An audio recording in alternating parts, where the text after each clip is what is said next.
اب انشاءاللہ ہم سورہ انفال آیت نمبر 29 سے پڑھیں گے، بلکہ آیت نمبر 30 سے 29 تک تو ہم نے پڑھ لیا۔ آج انشاءاللہ آیت نمبر 30 پڑھ لیں گے۔ اعوذ باللہ من الشیطان الرجیم، بسم اللہ الرحمن الرحیم۔ وَإِذْ يَمْكُرُ بِكَ الَّذِينَ كَفَرُوا لِيُثْبِتُوكَ أَوْ يَقْتُلُوكَ أَوْ يُخْرِجُوكَ وَيَمْكُرُونَ وَيَمْكُرُ اللَّهُ وَاللَّهُ خَيْرُ الْمَاكِرِينَ وَإِذَا تُتْلَى عَلَيْهِمْ آيَاتُنَا قَالُوا قَدْ سَمِعْنَا لَوْ نَشَاءُ لَقُلْنَا مِثْلَ هَذَا إِنْ هَذَا إِلَّا أَسَاطِيرُ الْأَوَّلِينَ وَإِذْ قَالُوا اللَّهُمَّ إِنْ كَانَ هَذَا هُوَ الْحَقَّ مِنْ عِنْدِكَ فَأَمْطِرْ عَلَيْنَا حِجَارَةً مِنَ السَّمَاءِ أَوْ ائْتِنَا بِعَذَابٍ أَلِيمٍ وَمَا كَانَ اللَّهُ لِيُعَذِّبَهُمْ وَأَنْتَ فِيهِمْ وَمَا كَانَ اللَّهُ مُعَذِّبَهُمْ وَهُمْ يَسْتَغْفِرُونَ وَمَا لَهُمْ أَلَّا يُعَذِّبَهُمُ اللَّهُ وَهُمْ يَصُدُّونَ عَنِ الْمَسْجِدِ الْحَرَامِ وَمَا كَانُوا أَوْلِيَاءَهُ إِنْ أَوْلِيَاؤُهُ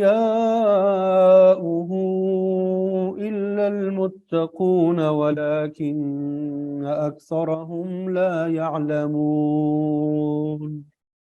صدق اللہ العظیم۔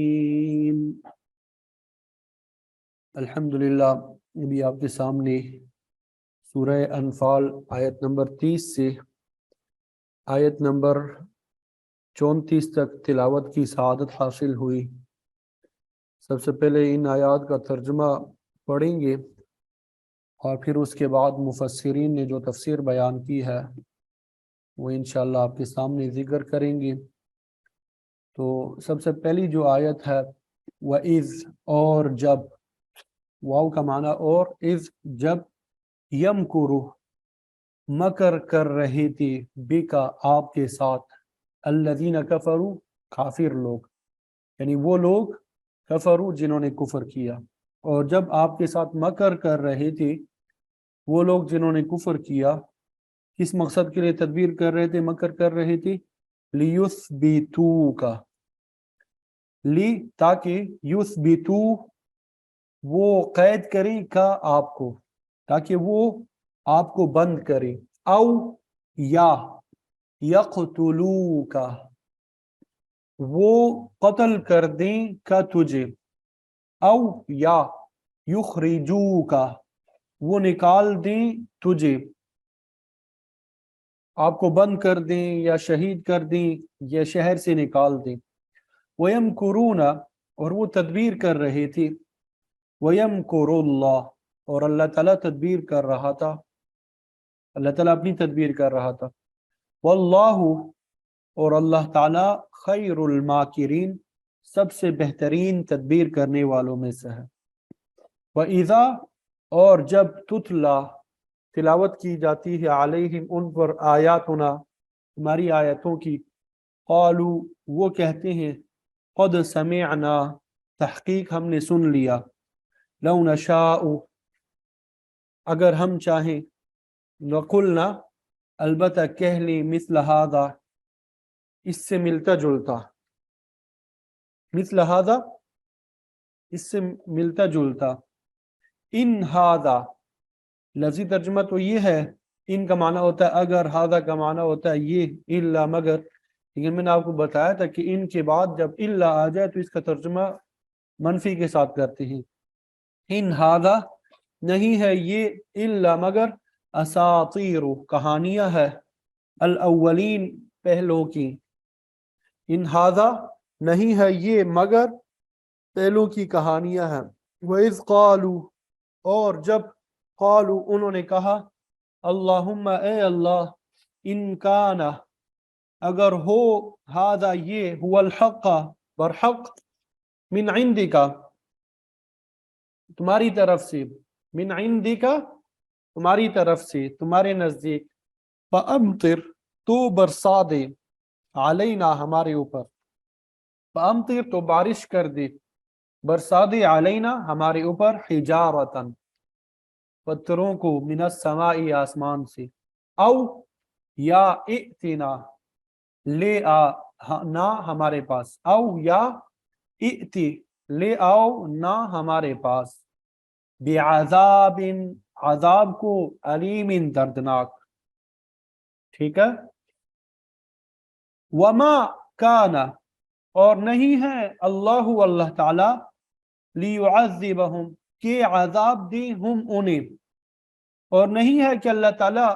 انہیں عذاب میں مبتلا کر دے وانت فیہم اور آپ ان میں ہو وما کان اللہ اور نہیں ہے اللہ تعالی معذبہم ان کو عذاب دینے والا وہم اس حالت میں کہ وہ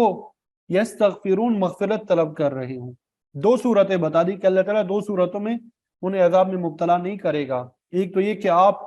یعنی ہمارے پیارے نبی صلی اللہ علیہ وسلم ان میں موجود ہوں دوسری صورت یہ کہ اللہ تعالیٰ عذاب نہیں دیں گے جب تک وہ استغفار کرتے رہے ہوں گے وما لہم اور کیا ہوا وما اور کیا ہوا لہم انہیں اللہ یعذبہم اللہ یہ کہ عذاب نہ دے انہیں اللہ تعالیٰ وہم یصدون اور وہ روکتے ہیں عن المسجد الحرام مسجد حرام سے حالانکہ وہ مسجد حرام سے روکتے ہیں وما کانوا اور نہیں ہے وہ سب اولیاءہ اس کے متولی ان اولیاءہ الا المتقون یہ پھر وہی جو اوپر والا سٹرکچر ہے وہی آ گیا کہ نہیں ہے اس کے متولی مگر متقی تقوی والے لوگ مسجد حرام کے متقی جو متولی ہے وہ متقی لوگ ہیں وہ مسجد سے روکنے والے نہیں ہوتے ولیکن اور لیکن اکثرہم ان میں سے اکثر جو ہے لا یعلمون نہیں جانتے وما کان اور نہیں تھی صلاتہم ان کی نماز عند البیت اچھا یہ یہاں تک ہم نے پڑھ لیا تھا لا یعلمون ولیکن اکثرہم لا یعلمون سب سے پہلے ان آیات کی تفسیر ہم بیان کر لیں گے پھر اس کے بعد اگر وقت بچ گیا تو پھر آگے انشاءاللہ اس کا ترجمہ اور تفسیر پڑھ لیں گے ٹھیک ہے امید کرتا ہوں ترجمہ سمجھ میں آ گیا ہوگا اگر کسی کو ترجمے میں کوئی مشکل پیش آئی سمجھ میں نہیں آیا یا لیٹ آیا ہے تو ابھی دوبارہ تفسیر کے دوران ترجمہ ہوتا رہے گا ساتھ میں تو توجہ سے تشریف رکھیں انشاءاللہ ابھی جب ترجمہ ہوگا تفسیر کے دوران تب بھی انشاءاللہ سمجھ میں آ جائے گی تو اس سے پہلے ہم نے فلاح اور کامیابی کے 5 اصول پڑھے 5واں اصول جو ہے خوف خدا یعنی تقوی کا راستہ اختیار کرنا تھا اللہ تعالیٰ کی ذات پہ بھروسہ کرنا تھا تو اگر اہل ایمان ان 5 اصولوں پہ عمل کریں تو اللہ تعالیٰ ان کے لیے ہر چیز کو فیصلہ کن بنا دے گا اور یہ چیز ان کے باطن کے اعتبار سے نور بصیرت ہوگی ان کے دلوں میں احسان کی حالت راسخ ہو جائے گی حق اور باطل کے درمیان امتیاز پیدا ہوگا اور خارجی دنیا میں ہر قسم کے شکوک اور شبہات دور ہو جائیں گے یہی تقوی کا نتیجہ ہے اور یہی کامیابی کا مدار ہے ان کے لیے دنیا میں اللہ تعالیٰ کی مدد شامل ہوگی جن کی واضح مثال غزوہ بدر ہے غزوہ بدر تو ہم کتابوں میں پڑھتے رہیں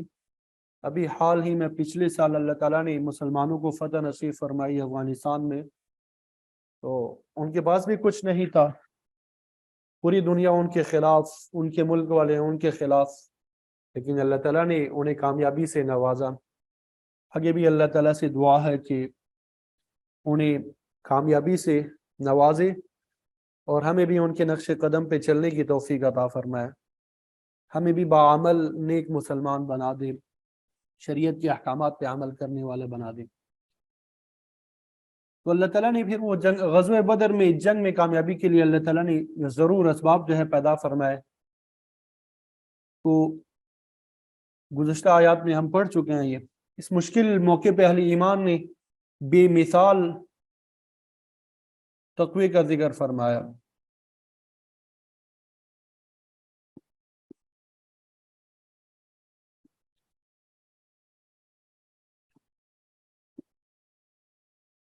نہایت بے سر و سامانی کی حالت میں بھی انہوں نے اللہ تعالیٰ کی ذات پر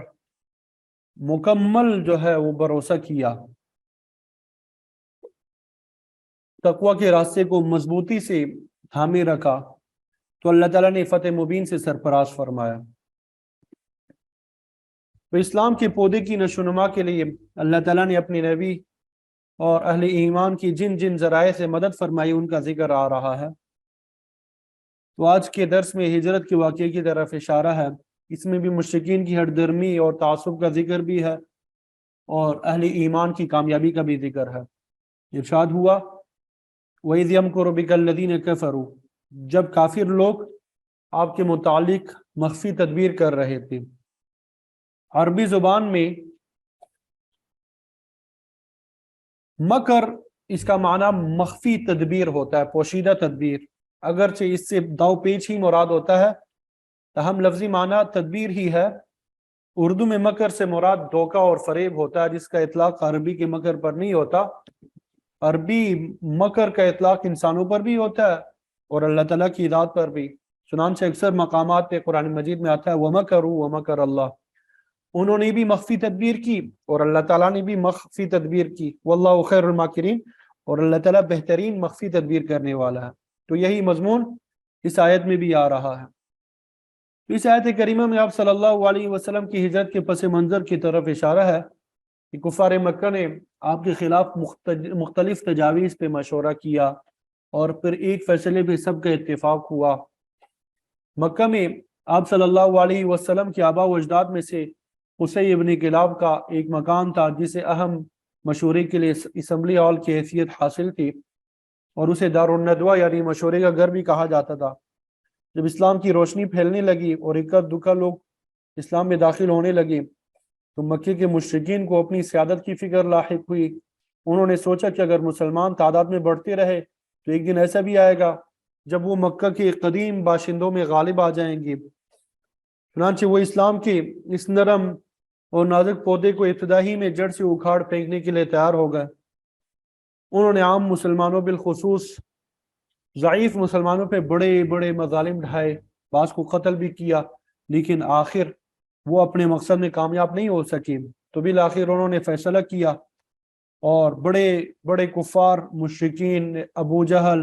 عتبہ، شیبہ، ابو الاسود وغیرہ دارالندوہ میں مشورے کے لیے جمع ہوئے تاکہ آپ صلی اللہ علیہ وسلم کی ذات سے متعلق کوئی آخری فیصلہ کن فیصلہ ہو سکے۔ تو ان میں سے ایک نے رائے دی کہ آپ صلی اللہ علیہ وسلم کے پاؤں میں بیڑیاں ڈال کر انہیں کسی کوٹری میں قید کر دیا جائے، نہ باہر نہیں نکل سکیں گے اور نہ اسلام کی آبیاری ہوگی۔ تو جب سیرت کی کتابوں میں لکھا ہے کہ جب وہ سب لوگ دارالندوہ میں جمع تھے، ایک اجنبی شخص نے آ کر دروازے پہ دستک دی۔ پوچھنے پر اس نے اپنا تعارف شیخ نجدی کے طور پہ کرایا اور کہا میں بھی تمہارے مشورے میں شریک ہونا چاہتا ہوں، شاید کوئی اچھی رائے پیش کر سکوں۔ تو اس نووارد کو بھی مشورے میں شامل کر لیا گیا۔ اصل میں یہ ابلیس لعین تھا اور اسلام دشمنی میں اپنا کردار ادا کرنا چاہتا تھا۔ تو ابو البختری جو تھے انہوں نے آپ صلی اللہ علیہ وسلم کو قید کر دینے کی تجویز پیش کی، تو اس نے اور بعض دوسرے مشیروں نے اس تجویز سے اتفاق نہ کیا اور کہا کہ قید کی صورت میں آپ کے ساتھی آپ کو رہا کرانے کی کوشش کریں گے اور اس طرح یہ خطرہ سر پہ منڈلاتا رہے گا۔ تو اس مقام پر اسی بات کی طرف اشارہ ہے کہ جب کافر لوگ آپ کے متعلق مخفی تدبیر کر رہے تھے لیثبتوک، تاکہ وہ آپ کو قید کرے، قید میں ڈال دے۔ جب اس پہ اتفاق رائے نہ ہو سکا تو ابو الاسود نے مشورہ دیا کہ آپ صلی اللہ علیہ وسلم کو جلا وطن کر دینا چاہیے، باہر جو مرضی کرتے پھر کم از کم ہم تو روز روز کی سردردی سے محفوظ ہو جائیں گے۔ تو اس پر شیخ نجدی یعنی ابلیس لعین جو تھا اور بعض دوسرے مشیروں نے کہا کہ آپ صلی اللہ علیہ وسلم زبان کے بڑے میٹھے ہیں، جہاں بھی جائیں گے لوگ ان کے گرد جمع ہو جائیں گے اور پھر ایک وقت ایسا بھی آ سکتا ہے جب وہ طاقت جمع کر کے تم پر حملہ کریں گے، تو بہتر ہے کہ ان کو اس قسم کا موقع ہی نہ دیا جائے جو ہمارے لیے کسی آئندہ زمانے میں بھی خطرے کا باعث ہو، تو یہ تجویز بھی ناکام ہو گئی۔ او یخرجو کا، یا وہ آپ کو نکال دیں، میں اسی تجویز کی طرف اشارہ ہے۔ اس کے بعد ابو جہل نے آپ کے قتل کا مشورہ دیا، اور تجویز یہ تھی کہ ہر قبیلے میں سے ایک ایک نوجوان کا انتخاب کیا جائے جو اعلیٰ درجے کی تلواروں سے مسلح ہو، اور پھر ایک مقررہ وقت پہ آپ صلی اللہ علیہ وسلم پر حملہ کر کے آپ کا کام تمام کر دیں۔ اس کا خیال تھا کہ چونکہ اس قتل میں تمام قبائل شامل ہوں گے، اس لیے آپ صلی اللہ علیہ وسلم کے خاندان والے کسی ایک سے قصاص کا مطالبہ بھی نہیں کر سکیں گے، البتہ ہم سب مل کر انہیں دیت ادا کر دیں گے۔ تو ابلیس لعین نے اس رائے کی حمایت کی، تو اس کام کے لیے تاریخ انہوں نے مقرر کر دی کہ فلاں رات کو فلاں نوجوان مسلح ہو کر آپ کے مکان کا محاصرہ کر لیں گے، اور جو ہی آپ باہر نکلیں گے آپ کو ختم کر دیا جائے گا۔ تو او یقتلوکا، یا وہ آپ کو قتل کر دیں گے، کا یہی مطلب ہے۔ اسی واقعے کے متعلق اللہ تعالیٰ نے فرمایا وَيَمْكُرُونَ، ادھر کفار مخفی تدبیر کر رہے تھے، اور ادھر وَيَمْكُرُ اللَّهُ، اللہ تعالیٰ مخفی تدبیر کر رہا تھا۔ وَاللَّهُ خَيْرُ الْمَاكِرِينَ، اور یہ حقیقت ہے کہ اللہ تعالیٰ سب سے بہتر تدبیر کرنے والا ہے، اس کے سامنے کسی دوسرے کی تدبیر نہیں چل سکتی۔ اللہ تعالیٰ نے حتیثہ علیہ السلام کے متعلق بھی یہی الفاظ استعمال کیے 3 پارے میں۔ آپ کے دشمن بھی آپ کے خلاف مخفی تدبیر کر رہے تھے، وہ آپ کو سولی پہ لٹکانا چاہتے تھے، لیکن ادھر اللہ کی مخفی تدبیر بھی کام کر رہے تھے، وہاں پہ بھی یہی الفاظ ہے وَمَكَرُوا، انہوں نے بھی تدبیر کی مخفی، وَمَكَرَ اللَّهُ وَاللَّهُ خَيْرُ الْمَاكِرِينَ۔ تو بہرحال کفار نے اپنی خفیہ تدبیر کے مطابق رات کو آپ صلی اللہ علیہ وسلم کے مکان کا محاصرہ کر لیا، ادھر اللہ تعالیٰ نے آپ کو اس منصوبے سے بذریعہ وحی آگاہ کر دیا، اور آپ کو راتوں رات وہاں سے نکل جانے کا حکم دیا۔ آپ صلی اللہ علیہ وسلم نے حضرت علی رضی اللہ تعالیٰ عنہ کو اپنے بستر پہ لٹھا دیا اور فرمایا کہ صبح یہ امانت لوگوں تک پہنچا دینا، کیونکہ میں تو جا رہا ہوں۔ اللہ تعالیٰ نے آپ کو یہ بھی حکم دیا کہ مٹی کی ایک مٹھی لے کے محاصرے پر موجود آدمیوں کے سروں پہ پھینک دے۔ آپ نے ایسا ہی کیا، اور سورہ یاسین کی آیت تلاوت کی وَجَعَلْنَا مِن بَيْنِ أَيْدِيهِمْ سَدًّا وَمِن خَلْفِهِمْ سَدًّا فَأَغْشَيْنَاهُمْ فَهُمْ لَا يُبْصِرُونَ۔ اس آیت کی تلاوت کرتے ہوئے ان کے سامنے سے گزر گئے، لیکن انہیں خبر تک نہ ہوئی۔ اللہ تعالیٰ نے ان کے آگے پیچھے پردے ڈال دیے، ان پر غنودگی طاری ہو گئی، اور وہ آپ کو دیکھ ہی نہ سکے۔ جب صبح ہوئی تو علی رضی اللہ تعالیٰ عنہ کو آپ صلی اللہ علیہ وسلم کے بستر پر پایا، تو پوچھا آپ کے صاحب کدھر گئے؟ حضرت علی رضی اللہ تعالیٰ عنہ نے کہا مجھے کیا پتہ ہے۔ کافروں نے بڑے سختی سے پوچھنے کی کوشش کی، لیکن انہیں کچھ پتہ نہ چلا۔ اس طرح اللہ تعالیٰ نے ان کے منصوبے کو ناکام بنا دیا۔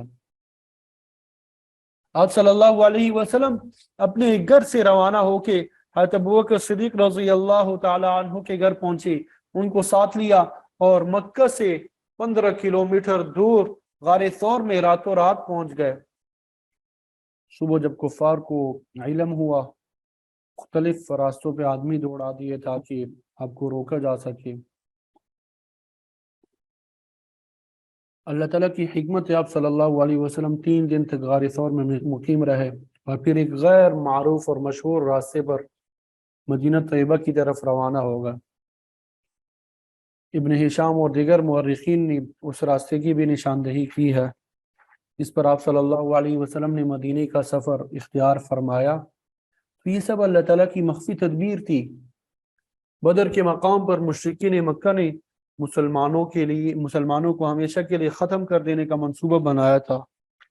لیکن اللہ تعالیٰ نے وہاں بھی اپنی مخفی تدبیر کے ذریعے ان کے منصوبے کو خاک میں ملا دیا، انہیں شکست فاش سے دوچار کیا۔ تو پھر آگے اللہ تعالیٰ نے کفار کی ایک اور خصلت کا ذکر بھی فرمایا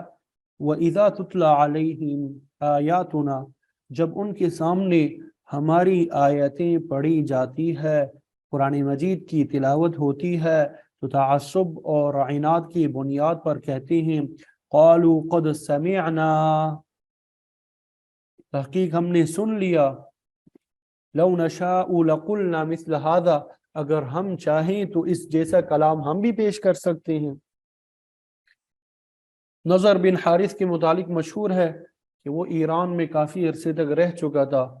وہاں کے رستم اور اسفندیار کے قصے خوب جانتا تھا۔ جب آپ صلی اللہ علیہ وسلم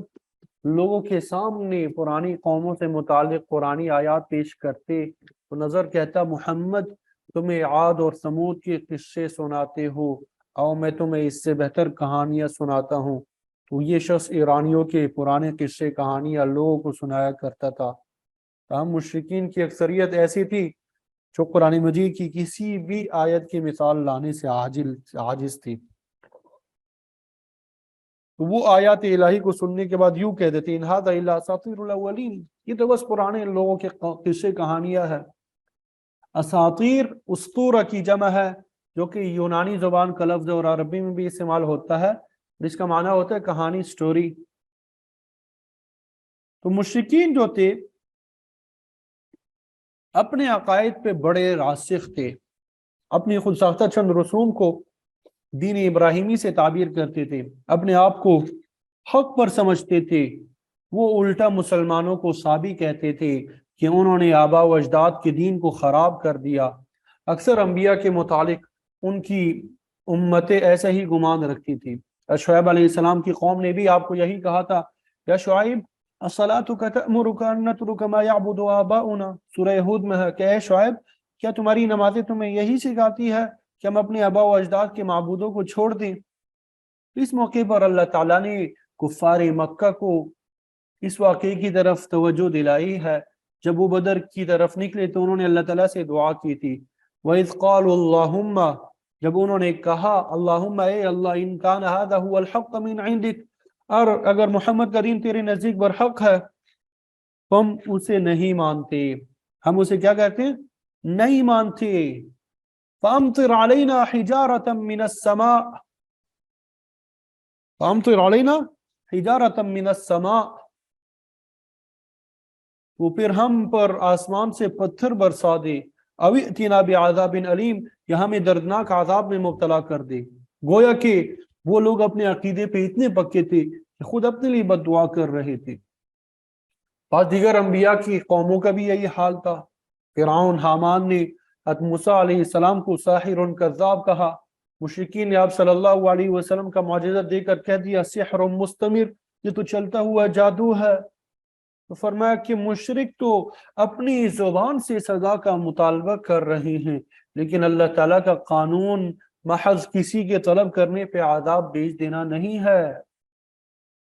اللہ تعالیٰ دو وجوہات کی بنا پر عذاب کو اٹھالتا رہتا ہے، اور جب یہ وجوہات باقی نہیں رہتی تو عذاب آ جاتا ہے۔ تو چنانچہ فرمایا کہ عذاب سے بچے رہنے کی پہلی وجہ یہ ہے، وَمَا كَانَ اللَّهُ لِيُعَذِّبَهُمْ وَأَنْتَ فِيهِمْ، کہ اے پیغمبر جب تک آپ ان کافروں کے درمیان موجود ہے تو اللہ تعالیٰ ان کو عذاب میں مبتلا نہیں کرے گا۔ یہ نبی کی برکت ہوتی ہے کہ اس کی موجودگی میں عذاب الہی نازل نہیں ہوتا۔ پہلی قوموں میں بھی ایسا ہی ہوا ہے، جب نبی کو قوم سے الگ کیا گیا تو پھر ان پر عذاب آیا۔ حضرت ہود علیہ السلام کے متعلق فرمایا وَلَمَّا جَاءَ أَمْرُنَا نَجَّيْنَا هُودًا وَالَّذِينَ آمَنُوا مَعَهُ، جب حکم آ گیا تو ہم نے ہود علیہ السلام اور آپ کے ساتھ ایمان لانے والوں کو بچا لیا اور نافرمانوں کو سخت عذاب میں مبتلا کر دیا۔ حضور صلی اللہ علیہ وسلم نے مکی زندگی میں بڑی تکالیف برداشت کی ہیں،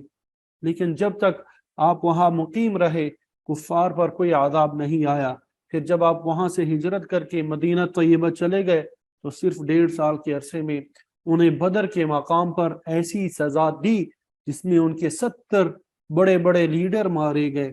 اتنے ہی قیدی بنا لیے گئے۔ آپ صلی اللہ علیہ وسلم کے ارشاد مبارک بھی ہے کہ میری وجہ سے اللہ تعالیٰ نے میری امت کو خصوصیت عطا کی ہے کہ ان پر کوئی ایسا اجتماعی عذاب نہیں آئے گا جس میں پوری امت ہلاک ہو جائے، تاہم جزوی طور پہ چھوٹی موٹی سزائیں آ سکتی ہیں۔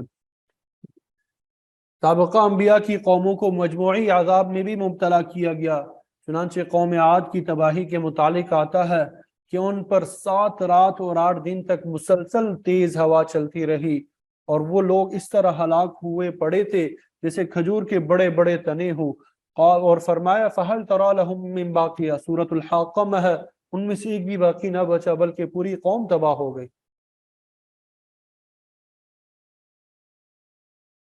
اسی طرح قوم ثمود کی حالت ہے کہ وہ ساری قوم اپنے مقام پر ہلاک ہو گئی۔ اللہ اکبر۔ اسی لیے آپ صلی اللہ علیہ وسلم نے فرمایا کہ پہلی پوری کی پوری قوموں پہ عذاب نازل ہوتا، لیکن میری امت پہ اللہ تعالیٰ اس طرح کا مجموعی عذاب نازل نہیں کرے گا۔ فرمایا نافرمان قوموں پر عذاب کے ٹلنے کی دوسری وجہ جو ہے وَمَا كَانَ اللَّهُ مُعَذِّبَهُمْ وَهُمْ يَسْتَغْفِرُونَ، اللہ تعالیٰ اس وقت تک ان کو سزا نہیں دے گا، عذاب میں مبتلا نہیں کرے گا جب تک وہ معافی مانگتے رہیں گے۔ مشرک لوگ اپنے تمام تر شرک کے باوجود اپنی زبان سے غفرانہ کا کہتے تھے، یعنی اے اللہ ہمیں معاف فرما دے۔ تو اللہ تعالیٰ نے فرمایا جب تک یہ استغفار کرتے رہیں گے انہیں سزا نہیں دی جائے گی، البتہ جب استغفار چھوڑ دیں گے تو سزا کے مستحق ٹھہریں گے۔ تو فرمایا وَمَا لَهُمْ أَلَّا يُعَذِّبَهُمُ اللَّهُ، اللہ تعالیٰ ان کو سزا کیوں نہ دے، وَهُمْ يَصُدُّونَ عَنِ الْمَسْجِدِ الْحَرَامِ، حالانکہ وہ مسجد حرام سے روکتے ہیں۔ آپ صلی اللہ علیہ وسلم اور اہل ایمان کو حرم شریف میں نماز پڑھنے سے روکتے ہیں۔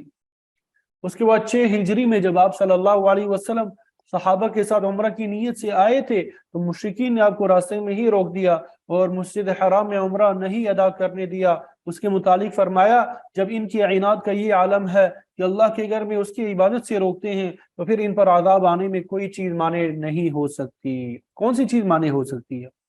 یہ تو مسجد حرام سے روکتے ہیں۔ وما كانوا اولیاء، حالانکہ یہ لوگ مسجد حرام کے حقیقی متولی نہیں ہے، یہ تو متسلط ہے جنہوں نے اللہ کے گھر پہ زبردستی قبضہ کر رکھا ہے۔ ان اولیاءہ الا المتقون، در حقیقت مسجد حرام کی جو ولی ہے، متولی ہے، وہ تو متقی لوگ ہیں، جن میں آپ صلی اللہ علیہ وسلم، حضرت ابوبکر صدیق رضی اللہ تعالیٰ عنہ، حضرت عمر فاروق رضی اللہ تعالیٰ عنہ، ان کی دیگر ساتھی ہے۔ مسجد حرام کی متولی فاسق، فاجر اور مشرک کیسے ہو سکتے ہیں؟ تو اس آیت سے عام مساجد کی تولیت کا مسئلہ بھی حل ہو جاتا ہے کہ کسی بھی عبادت خانے کا متولی وہ ہو سکتا ہے جو متقی ہو۔ ولیکن اکثرہم لا یعلمون، ان میں سے اکثر بے علم اور ناسمجھ ہے۔ یہ لوگ صرف اولاد ابراہیم علیہ السلام کے استحقاق کی بنا پر مسجد حرام کے متولی بنے بیٹھے ہیں، حالانکہ اس کے صحیح حقدار وہ ہے جو حقیقی طور پہ اصل دین ابراہیم پر قائم ہے۔ آج کل اکثر لوگ مساجد کا احترام نہیں کرتے، دنیا کی باتیں کرتے ہیں، وہاں پہ شور کرتے ہیں، گمشدگی کے اعلانات ہوتے ہیں، تجارتی باؤ بیان کیے جاتے ہیں۔ حالانکہ آپ صلی اللہ علیہ وسلم نے فرمایا جو شخص گمشدگی کا اعلان کرتا ہے اس کے لیے بد دعا کرو کہ خدا تمہاری چیز نہ لوٹائے۔ اسی طرح جو تجارت کے لیے اعلان کرتا ہے اس کے لیے کہو کہ اللہ تعالیٰ تیری تجارت میں نفع نہ دے۔ چھوٹے بچوں کو بھی مسجد میں آنے سے اسی لیے روکا گیا کہ ان کی وجہ سے مسجد کا احترام پامال ہوتا ہے۔ پاگلوں کے متعلق بھی یہی حکم ہے۔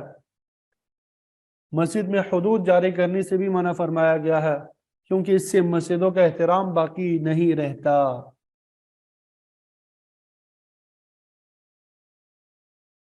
اور دیگر مسجد حرام کا اور اسی طرح دیگر تمام مساجد کا احترام جو ہے یہ بہت ضروری ہے۔ اللہ تعالیٰ سے دعا ہے کہ ہمیں عمل کی توفیق عطا فرمائے۔ وآخر دعوانا ان الحمد للہ رب العالمین۔ تو آج آپ کے سامنے سورہ انفال آیت نمبر 30 سے آیت نمبر 34 تک تلاوت کرنے، ترجمہ سمجھانے اور تفسیر کرنے کی توفیق اللہ تعالیٰ نے عطا فرمائی۔ اللہ تعالیٰ سے دعا ہے کہ ہمیں اس پر عمل کی بھی توفیق عطا فرمائے اور مرتے دم تک ہمارا تعلق قرآن مجید کے پڑھنے پڑھانے کے ساتھ مضبوطی کے ساتھ قائم اور دائم رکھے، قرآن مجید کے احکامات پہ عمل کرنا ہمارے لیے آسان بنائے، اپنے زندگیوں کو قرآن مجید کے احکامات کے مطابق ڈھالنے کی توفیق عطا فرمائے۔ وآخر دعوانا ان الحمد للہ رب العالمین۔